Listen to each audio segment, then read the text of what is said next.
بسم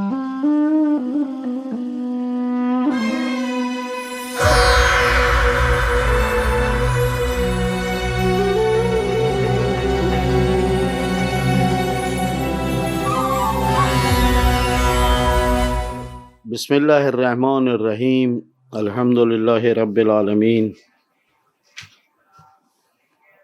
والصلاة والسلام علی سید الانبیاء والمرسلین وعلی اہل بیتہ الطیبین الطاہرین المعصومین، لا سیما ابا الحسن امیر المومنین علی بن ابی طالب صلوات اللہ وسلامہ علیہ، ولعنۃ اللہ علی اعدائہم اجمعین من الآن الی قیام یوم الدین۔ اما بعد، الا وان لکل معموم اماما یقتدی بہ ویستضیء بنور علمہ، الا وان امامکم قد اکتفی من دنیاہ بتمرہ ومن طعمہ بقرصہ، الا وان امامکم الا وانکم لا تقدرون علی ذلک ولکن اعینونی بورع واجتہاد وعفۃ وسداد، فواللہ ما کنزت من دنیاکم تبرہ۔ پروردگار عالم کا شکر بجا لاتے ہیں کہ اس نے ماہ مبارک رمضان میں ہمیں اپنی عبادت اور بندگی کی توفیق عطا فرمائی، اور ہمیں توفیق دی کہ ہم اس ماہ رمضان میں ان دروس میں کہ جو ہر سال زہرا اکیڈمی کی جانب سے منعقد ہوتے ہیں، اور اس سال کرونا کی وجہ سے یہ آن لائن ہے، یہاں اس کی ریکارڈنگ جو ہے وہ پیش کی جاتی ہے۔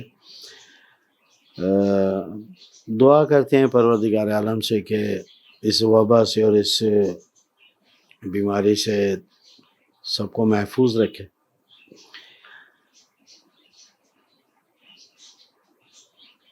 اس خط کا انتخاب کی کئی ساری وجوہات تھیں، ان میں سے ایک تو یہ تھی کہ ہم اہل بیت کے ماننے والوں کو علی کی طرز زندگی کو پیش کریں، اور مولا کائنات نے جس وقت یہ خط لکھا ہے اور اس میں اتنی اہم نکات کو بیان کیا ہے، اس وقت وہ خلافت پر فائز تھے، ظاہری خلافت۔ نہج البلاغہ 3 حصوں میں ہے، پہلا حصہ اس کا خطبے ہیں، دوسرا حصہ اس کا خطوط ہیں جو مولا کائنات نے اپنے ہاتھوں سے لکھے ہیں، اور بزرگان نے ان کو بڑی محنت سے زحمت سے جمع کیا، اور تیسرا حصہ اس کا کلمات کثار کا ہے جس میں نصیحتیں ہیں مولا کائنات۔ میں نے جہاں تک نہج البلاغہ کو مطالعہ کیا،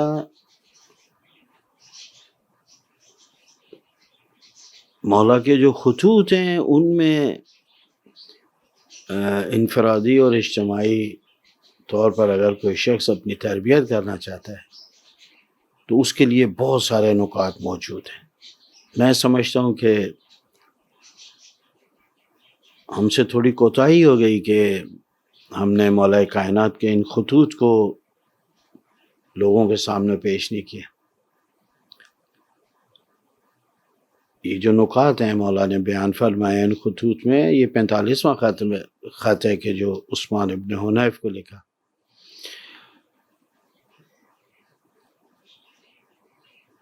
ان نکات کی نہ فقط اسلامی معاشرہ بلکہ پوری دنیا اس وقت محتاج ہے۔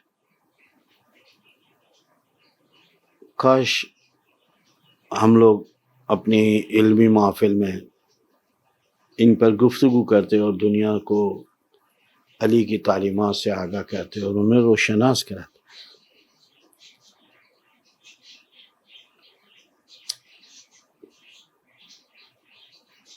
مولا کائنات جب عثمان کو نصیحتیں کر رہے ہیں تو اپنی ذات کو پیش کرتے ہیں کہ تم اپنے امام کو دیکھو،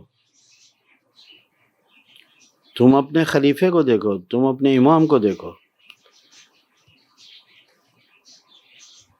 اور جس وقت مولا کائنات یہ چادروں پر گزارا کر رہے ہیں، جس کو کہا پرانی چادریں اور سوکھی روٹیوں پر، یہ کوئی مولا کائنات کی غربت کا زمانہ نہیں تھا، غریبی میں نہیں تھے، فقیری میں نہیں تھے۔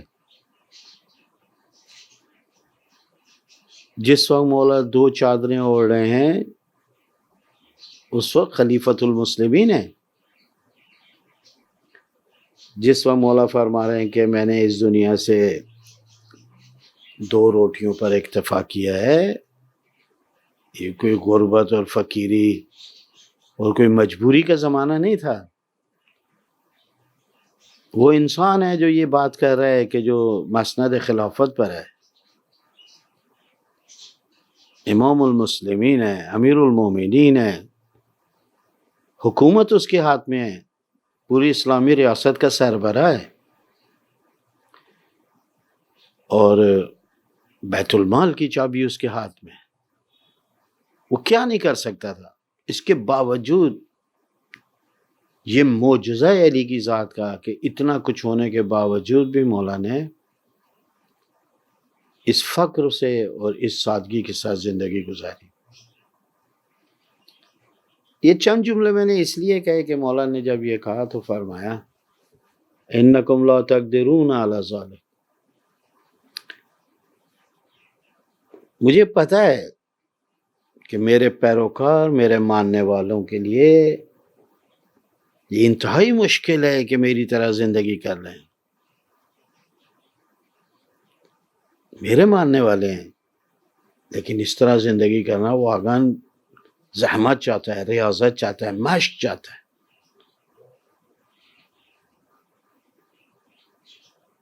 دو چادروں پر گزارا کرے، 2 سوکھی روٹی۔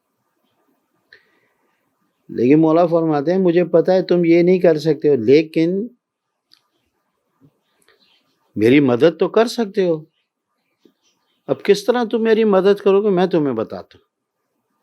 ان میں سے ایک تو پہلی چیز جو مولا نے بیان کی وہ ورا ہے، جس کے اوپر ہم گفتگو کر چکے ہیں، تقوی سے اوپر کی منزل، تقوی، واجبات پر عمل، حرام سے اجتناب، ورا یعنی احتیاط، جہاں پر شبہ بھی ہو گئی ہے واجب ہے اس کو انجام دے، جہاں پر شبہ بھی ہو گئی ہے حرام ہے اس کو ترک کرے۔ وَاجْتِہَادٍ، تیسری چیز جس کے ذریعے تم لوگ، دوسری چیز جو میری تم لوگ مدد کر سے وہ اجتہاد ہے، کوشش ہے، انتہا کی کوشش۔ اللہ نے جتنی ہمیں صلاحیتیں دی ہیں ان کو بروئے کار لا کر، ان کو استعمال میں لا کر کام کو انجام دیں، جس کے اوپر پچھلے درس میں کافی گفتگو ہو چکی۔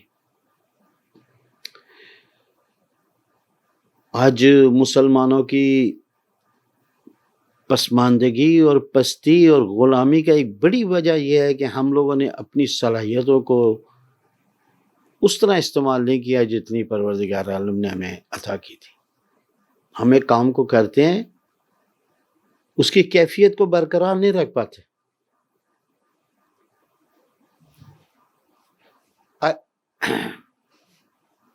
وقت گزرنے کے ساتھ ساتھ، زمانہ گزرنے کے ساتھ ساتھ ہماری کوالٹی، ہماری کیفیت جو ہے اس میں کمی آتی رہتی ہے۔ لیکن آج ہم جن کو بڑی حسرت سے دیکھتے ہیں ان ممالک کو جس میں ترقی یافتہ ممالک، جرمنی، فرانس، برطانیہ، آپ ان کی 40 سال پہلے کی مصنوعات کو دیکھیں اور آج کو اٹھائیں، کوئی فرق محسوس نہیں ہوگا۔ اپنی پوری صلاحیت ان کے کاموں کو دیکھیں آپ، وہ چیز کہ جو اسلام نے ہمیں تعلیم دی کہ تم اس طریقے سے کرو، ہم ان کو نہ کر سکے، اور ان چیزوں پہ آج دنیا نے عمل کیا اور آج ترقی کے اعلیٰ ترین مقام کے اوپر پہنچے۔ اس کے بعد جو مولا نے فرمایا تیسری چیز جو جس کے ذریعے تم میری مدد کر سکتے ہو، وہ آج کے درس میں وہ عفت ہے۔ عفت یعنی پاک دامنی۔ تھوڑا سا اس کے اوپر آج گفتگو کریں گے اور ایک دنیا جو ہے عفت کی متعلق جو ہے وہ آپ لوگوں کی خدمت میں پیش کریں گے۔ کافی اس کے اوپر دقیق مطالعہ کیا میں نے، اس کے لغوی اصطلاحی معنوں کو تلاش کیا۔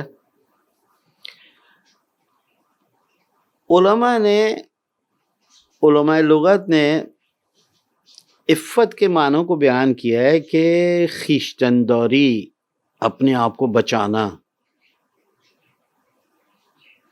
اپنے آپ کو سنبھالنا، یا اپنے نفس پر تسلط رکھنا۔ جی چاہ رہا ہے کہ میں یہ نوالا کھاؤں، لیکن شک ہے اس میں کہ شاید یہ نجس ہو، شاید یہ حرام ہو، اور اپنے آپ کو قابو میں رکھنا، اس کو کہتے ہیں تسلط بر نفس۔ بس عفت یعنی اپنے نفس پر تسلط رکھنا اور اپنے آپ کو معصیت خدا سے اور نافرمانی خدا سے یا ایک کسی کار حرام سے اپنے آپ کو بچانے کو عفت ہو کہتے ہیں۔ ہم جب کہتے ہیں کہ یہ خاتون عفیف ہے، پاک دامن ہے، یعنی اس نے اپنی ذات کے اوپر ہر قسم کے الزام لگنے سے اپنے آپ کو بچا کے رکھا۔ جب ہم کہتے ہیں یہ مرد روزی کے اعتبار سے پاک دامن ہے، تو اس کا مطلب یہ ہے کہ اس نے اپنے لقموں کو ہمیشہ حرام سے بچایا۔ لہذا حرام سے بچانا، اپنے آپ کو اپنے خواہشات نفسانی سے اپنے آپ کو بچانا، اس کو عفت و پاک دامنی کہتے ہیں۔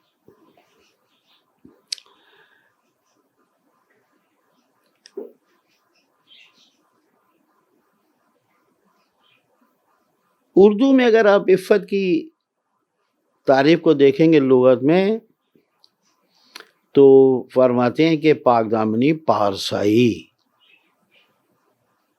اپنے دامن کو پاک رکھنا، اپنے وجود کو پاک رکھنا، خواہشات نفسانی سے بچنے کا جذبہ یا ملکہ، مہارت، اس کو عفت کہتے ہیں۔ اپنے آپ کو خواہشات نفسانی سے بچائے۔ ابھی ہم اس کی تفصیل میں جائیں گے آج کے درس، لیکن یہاں پر میں چند روایات جو ہے عفت کے متعلق جو ہے وہ بیان کرنا۔ بس یہ تو واضح ہو گئی بات کہ اپنے نفس پر تسلط اور اپنے آپ کو حرام سے اور گناہ سے اور معصیت سے بچانا، اس کو عفت و پاک دامنی کہتے ہیں، اور روایات میں بھی تقریباً یہی معنی جو ہیں وہ بیان ہوئے۔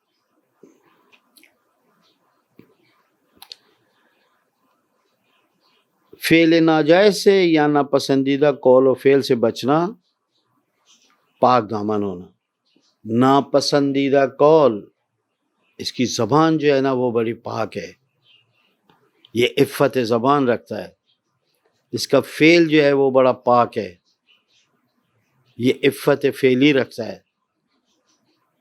اس کی نگاہ بڑی پاک ہے، یہ فقط حلال چیز کو دیکھتا ہے، جمال خدا کو دیکھتا ہے، اس کی نگاہ بڑی عفیف ہے۔ یہ آنکھ میں عفت رکھتا ہے۔ ابھی انشاءاللہ بعض فکر میں عفت رکھتے ہیں، معاشرت میں عفت رکھتے ہیں، اس کو بھی ہم آہستہ آہستہ ایک ایک کر کے بیان کریں گے۔ لیکن اس سے پہلے کہ میں عفت کے متعلق جو اس سے زیادہ گفتگو کروں، میں چند روایات آپ لوگوں کی خدمت میں مولا امیر المومنین سے علیہ السلام سے بیان کرتا ہوں۔ یہ ماہ رمضان بھی مولا کی شہادت کا مہینہ ہے۔ تقریباً میں نے 5 روایات مولا امیر المومنین علیہ السلام کی عفت کے متعلق جو ہے وہ کل کافی دیر جستجو کے بعد جو ہے وہ یہ ڈھونڈی۔ مولا امیر المومنین فرماتے ہیں ثلاثۃ جماع الدین العفت والورع والحیا، کہ جب 3 چیزیں ایک کٹھی جمع ہو جائیں تو دین انسان کا تکمیل پاتا ہے۔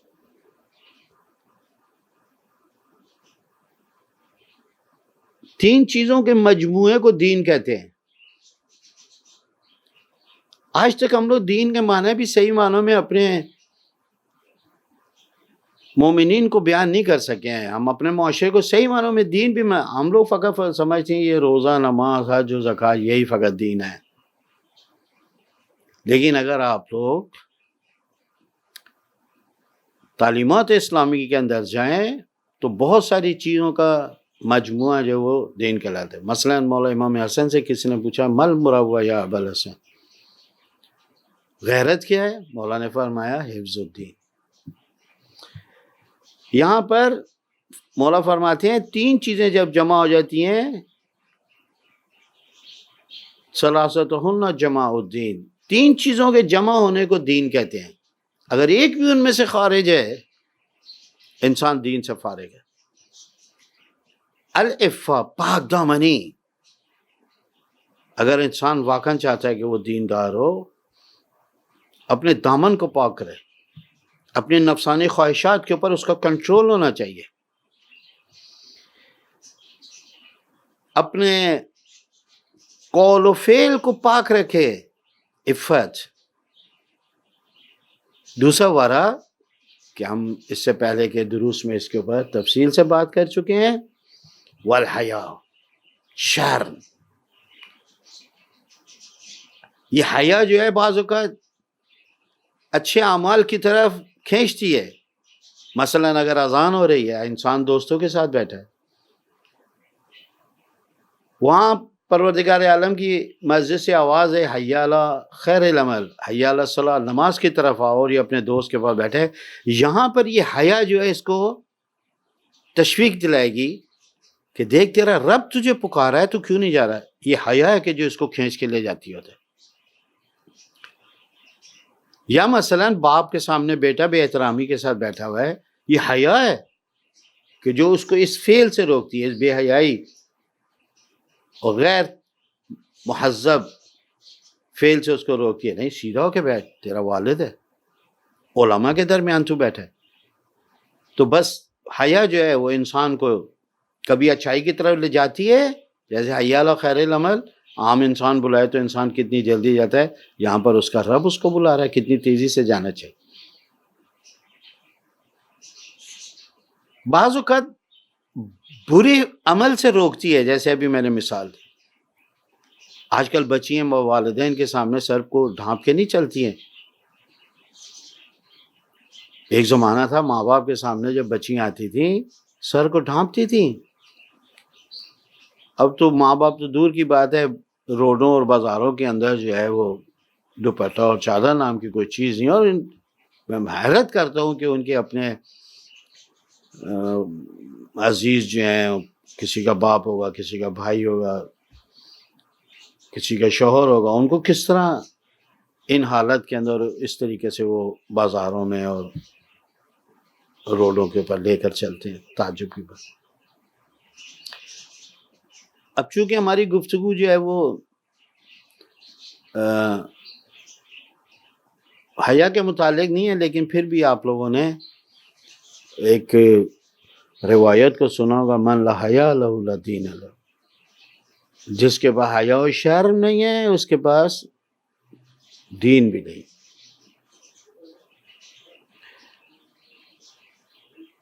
پیغمبر اکرم ارشاد فرماتے ہیں الاسلام عریان فلباسہ الحیا۔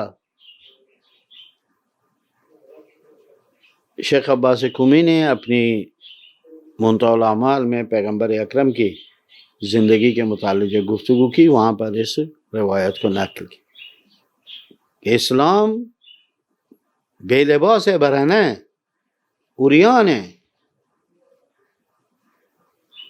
اور اس اسلام کا لباس مسلمانوں تمہاری حیا و شرم ہے۔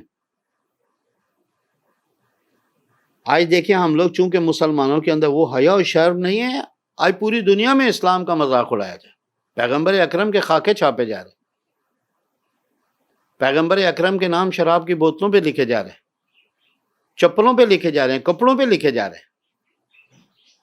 ان کو بھی پتہ ہے کہ مسلمانوں کا کل سرمایہ قرآن و پیغمبر اکرم ہے۔ اگر ان دو، لہٰذا ان لوگوں نے پہلے سلمان رشدی کے ذریعے قرآن پر حملہ کیا اور پیغمبر پر، اور اب فرانس میں جو خاکے چھپے نا، فرانس پہلا ملک نہیں ہے، ڈنمارک میں اس طریقے سے ہوتا رہا، ہندوستان میں اس طریقے سے ہوتا رہا، اسرائیل میں ہوا. یعنی وہ ہماری بنیادوں کو ہلانا چاہتے ہیں. اگر ہماری یہ بنیادیں گر جائیں، یعنی قرآن کی عزت و احترام ہمارے معاشرے سے اٹھ جائے، پیغمبر کا اٹھ جائے، پر مسلمانوں کے پاس کیا رہ جاتا ہے؟ اگر آج مسلمانوں کے پاس یہ حیا و شرم ہوتی تو آج اس طرح اسلام مظلوم نہ ہوتا ہے. اسلام کی یہ گراں قدر چیزیں، انی تارکم فیکم الثقلین کتاب اللہ و اطاعتہ، آج قرآن اس طریقے سے پامال نہ ہوتا، اس کا تقدس، بے حرمتی نہ ہوتی، پیغمبر کی اس طرح بے حرمتی، یہ ہماری بے حیائی.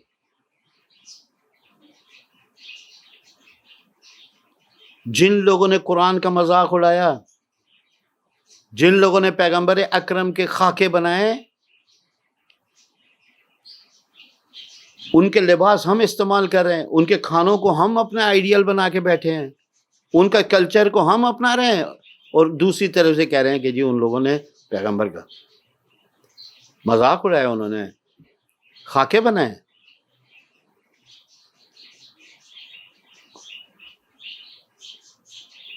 حیا. مولا امام ششم فرماتے ہیں اگر دنیا کے اندر حیا نہ ہوتی انسان میں، کوئی کار خیر انسان انجام نہیں دے پاتا. حیا و شرم نہ ہوتی، انسان واجبات الہی پر عمل کرتا ہے، یہ حیا کہ جو اس کو واجبات پہ عمل کراتا. میرا رب مجھے کہہ رہا ہے کہ رک جا، انجام دے. اگر کسی حرام سے انسان رکتا ہے تو یہ حیا ہے اس کی. الحمدللہ ہم نے ایک کتاب لکھی ہے حیا کے اوپر، اگر آپ لوگ چاہیں تو زہرا اکیڈمی سے رجوع کر سکتے ہیں، اور آپ لوگوں کے لیے واقعاً مفید ہوگی. وہ ہمارے اکیڈمی میں موجود ہے وہ کتاب. بس کافی ہے میرا خیال یہاں پر حیا. یہاں پر مولا امیر المومنین نے اسی نقطے کو ارشاد فرمایا جس میں کہ 4 چیزوں سے میری مدد کرو، یعنی اپنے نفس پہ غلبہ پیدا کر کے میری مدد کرو،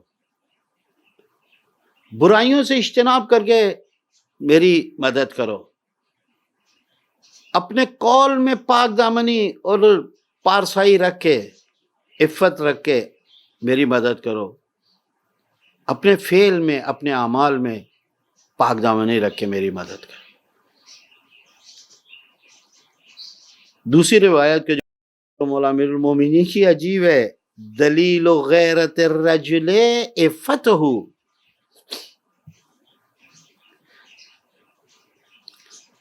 ہمارے یہاں پر غیرت، یہ آج کل نام نہاد غیرت ہے ہمارے، خاص طور پہ ہمارے سندھ کے اندر کاروکاری غیرت کے نام پہ قتل کر دیا. کیا ہوا جی؟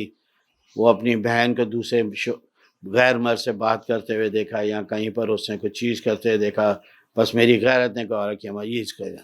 یعنی اپنی عزیزوں کا خون بغیر کسی سے پوچھے ہوئے، بغیر کسی کو اپنے دفاع کا موقع دیے ہوئے، نہ کوئی شاہد ہے نہ کوئی گواہ ہے، بہن کو مار دیا. بعد میں پتہ پڑا کہ جی یہ تو جائیداد کا مسئلہ تھا، 2 معصوم لوگوں کا قتل کر دیا. اس کے اوپر ہم نے بڑی تحقیق کی. پاکستان کی رسومات کے اوپر اکثر رسومات جو ہیں وہ اس بات پہ ہیں کہ باپ کی جائیداد بیٹی کے پاس نہ چلی جائے، چونکہ بیٹی دوسرے گھر کی ہے، باپ کی جائیداد اور پیسہ جو ہے وہ دوسرے گھر میں منتقل ہو جائے گا. ہمارے سندھ میں بھی زیادہ تر اس کی وجہ یہی ہے. مولا امیر المومنین فرماتے ہیں اگر تم لوگ کسی انسان کی غیرت تو تولنا چاہتے ہو، دیکھنا چاہتے ہو وہ کتنا غیرت مند ہے، تو کس چیز سے ہم غیرت کا اندازہ لگیں؟ مولا فرماتے ہیں دلیل غیرت الرجل،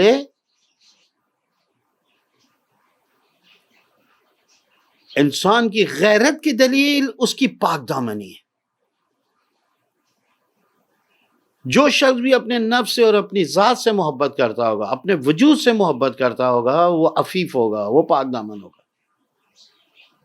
یا دوسرے لفظوں میں یہ کہوں، جو شخص بھی اپنی ذات کے ساتھ، اپنے وجود کے ساتھ مخلص ہوگا، وہ پاک دامن ہوگا۔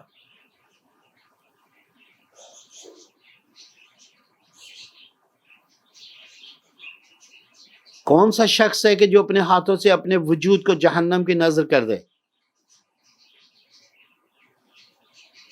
اگر کوئی انسان فعل حرام کرتا ہے، گناہ کرتا ہے، تو سب سے پہلے دشمنی اس نے اپنے ذات کے ساتھ کی ہے۔ خود اپنے ہاتھوں سے اپنے آپ کو جہنم کا ایندھن بنایا اس نے۔ غیرت مند وہ ہے کہ جو پاک دامنی اختیار کرے تاکہ اپنے وجود کو نقصانات سے بچائے، جہنم کی آگ کا ایندھن بننے سے اپنے آپ کو بچائے۔ یہ غیرت ہے۔ یہ انسان کی غیرت اجازت دیتی ہے کہ جس خالق نے اس کو پیدا کیا ہے اسی کی معصیت کرے، اسی کی نافرمانی کرے، اسی کے قول سے سر پیچھی کرے، روگردانی کرے، سارا دن اس کی نافرمانی کرتا ہے، پھر کہتا ہے یا اللہ مجھے دے دے۔ کس دلیل کے اوپر، کس بیس کے اوپر آپ اللہ سے مانگ رہے ہیں؟ یہ تو رسم دنیا بھی ہے۔ کوئی صاحب اپنے نوکر کو بغیر کسی وجہ کے تنخواہ نہیں دیتا ہے یا انعام نہیں دیتا ہے۔ مولا فرماتے ہیں اگر کسی انسان کی غیرت کو دیکھنا چاہتے ہو کہ دلیل و غیرت الرجل، ہر وہ انسان کے جو پاک دامن ہوگا، جس کا اپنے نفس پہ کنٹرول ہوگا، عفتدار ہوگا، پاک دامن ہوگا، یہ اس کی غیرت کی دلیل ہے۔ غیرت انسانی اجازت نہیں دیتی ہے کہ انسان اپنے ہاتھوں کو گناہ میں آلودہ کرے۔ اس کے بعد مولا امیر المومنین کا قول ہے، یہ الکافی میں اوپر والے قول جو ہے وہ غرر الحکم میں تھے۔ مولا فرماتے ہیں ان افضل العبادہ عفت البطن والفرج۔ اس سے اوپر کیا بات کو عرض کیا جائے؟ مولا فرماتے ہیں ہمارے یہاں پر لوگ افضل عبادت، حج، تہجد، نہ جانے کون کون سے اعمال کو کہتے ہیں یہ افضل ہے، لیکن مولا امیر المومنین فرماتے ہیں اپنے شکم کو پاک رکھنا، اپنے شکم کو حرام لقمے سے بچانا اور اپنے شرمگاہوں کی حفاظت کرنا، یہ افضل عبادت ہے۔ اس سے بڑھ کر کوئی عبادت ہی نہیں ہے، چونکہ حرام لقمہ جو ہے انسان سے ہر قسم کی صلاحیتوں کو چھین لیتا ہے، عبادت کی صلاحیت کو چھین لیتا ہے، کار نیک کی صلاحیت کو چھین لیتا ہے، قرآن کی آیات کی تاثیر کو چھین لیتا ہے، ائمہ معصومین کی تعلیمات کی تاثیر کو انسان سے چھین لیتا ہے۔ یہ سب لوگ ایسے تو نہیں مولا امام حسین علیہ السلام نے فرمایا اتنے لاشیں اٹھانے کے بعد میں آخر میں اکیلا رہ گیا ہوں اور تمہیں میں نصیحت کر رہا ہوں، پھر بھی تمہارے اوپر میری نصیحت عمل نہیں کر رہی۔ ایسا نہیں کہ میرے قول میں اثر نہیں ہے، میری زبان میں اثر نہیں ہے، مشکل یہ ہے کہ تمہارے شکم حرام لقموں سے بھرے ہوئے ہیں۔ مولیت کا لفظ استعمال کیا مولا نے، تمہارے شکم جو ہے وہ حرام سے بھرے ہیں، اور اپنے شرمگاہوں کی حفاظت کرنا۔ افضل العبادہ۔ آخری بس یا اس قول کو چھوڑ دیتے ہیں، اس پہ گفتگو کریں گے۔ پروردگار عالم سے ہماری دعا ہے اس ماہ رمضان میں ہمیں اپنے آپ کو عفیف بنانے، پاک دامن بنانے اور باعفت بنانے کی توفیق عطا فرمائے۔ ہمارے مرحومین کی مغفرت فرما، خصوصاً ہمارے والدین کی، اور اس ماہ میں ہمیں اپنی عبادت کی توفیق عطا فرما اور ہماری عبادتوں کو اپنی بارگاہ میں قبول فرما۔ اللہم صلی علی محمد و آل محمد وعجل